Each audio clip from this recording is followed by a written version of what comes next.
1972 की एक ठंडी सुबह उरुग्वेन एयरफोर्स फ्लाइट 571 ने उरुग्वे से चिली की ओर उड़ान भरी।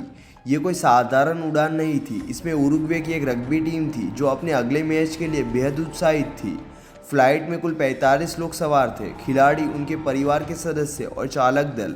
सब कुछ सामान्य लग रहा था, लेकिन इस यात्रा में एक डरावना मोड़ आने वाला था जिसने इन यात्रियों के जीवन को हमेशा के लिए बदल दिया। विमान एंडीज पर्वत के ऊपर से उड़ान भर रहा था। ये पर्वत श्रृंखला अपने विशाल बर्फ से ढके पहाड़ों के लिए जानी जाती है। अचानक मौसम खराब हो गया, घने बादल छा गए और पायलटों का नियंत्रण खो गया।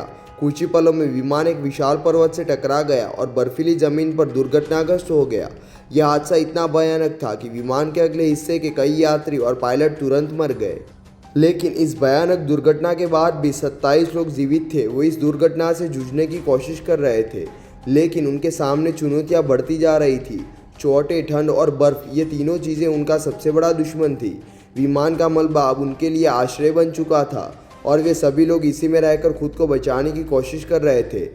लेकिन असली समस्या अभी शुरू होने वाली थी। उनके पास जो थोड़ा बहुत खाना था वो कुछ ही दिनों में ख़त्म हो गया।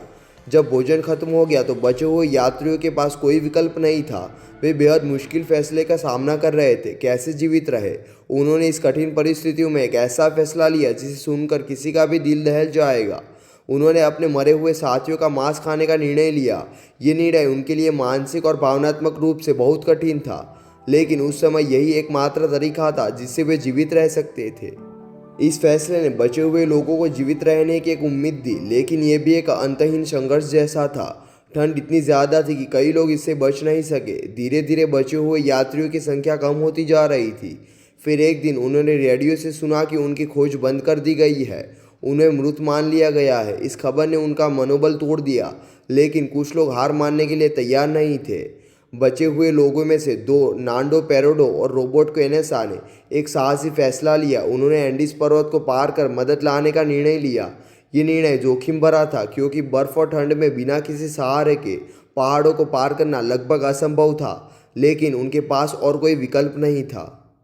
नांडो और रोबर्टो ने अपने साथियों से विदा ली और 12 दिन के कठिन यात्रा पर निकल पड़े। ये यात्रा बेहद चुनौतीपूर्ण थी। बर्फीली हवाएं, बर्फ से ढके पहाड़ और बिना किसी मदद के रास्ते में उन्हें हर कदम अपनी जान का जोखिम था, लेकिन इन दोनों का साहस अद्वितीय था। उन्होंने हार नहीं मानी। आखिरकार 12 दिनों की यात्रा के बाद वे चिली के एक चरवाहे से मिले। ये वो पल था जिसने उनके जीवन को बदल दिया। चरवाहे ने उनकी हालत देखी और तुरंत स्थानीय अधिकारियों को सूचित किया। अब मदद आने वाली थी और जल्दी बचाव दल को दुर्घटना स्थल का सही पता मिला। इस खबर के साथ बचाव दल तुरंत एंडीज पर्वत में दुर्घटनाग्रस्त विमान के स्थान पर पहुंचा। बचे हुए 16 लोगों को सुरक्षित बाहर निकाला गया। ये एक चमत्कार था, क्योंकि 72 दिनों तक बर्फीली पहाड़ियों में फंसे रहकर जीवित रहना लगभग असंभव था। लेकिन ये कहानी सिर्फ जीवित बचने की नहीं है, ये मानवीय साहस, इच्छा शक्ति और अत्यधिक कठिनाइयों के सामने खड़े होने की कहानी है। इन लोगों ने अपने जीवन को बचाने के लिए जो किया वो आज भी इतिहास में एक अद्वितीय उदाहरण है। हालांकि उनके फैसले पर सवाल उठाए गए, लेकिन उन्होंने वो किया जो उन्हें अपने जीवन को बचाने के लिए करना पड़ा। फ्लाइट 571 की ये कहानी हमें ये सिखाती है कि जब इंसान की इच्छा शक्ति मजबूत हो तो वो किसी भी परिस्थिति में जीवित रहने का रास्ता खोज सकता है।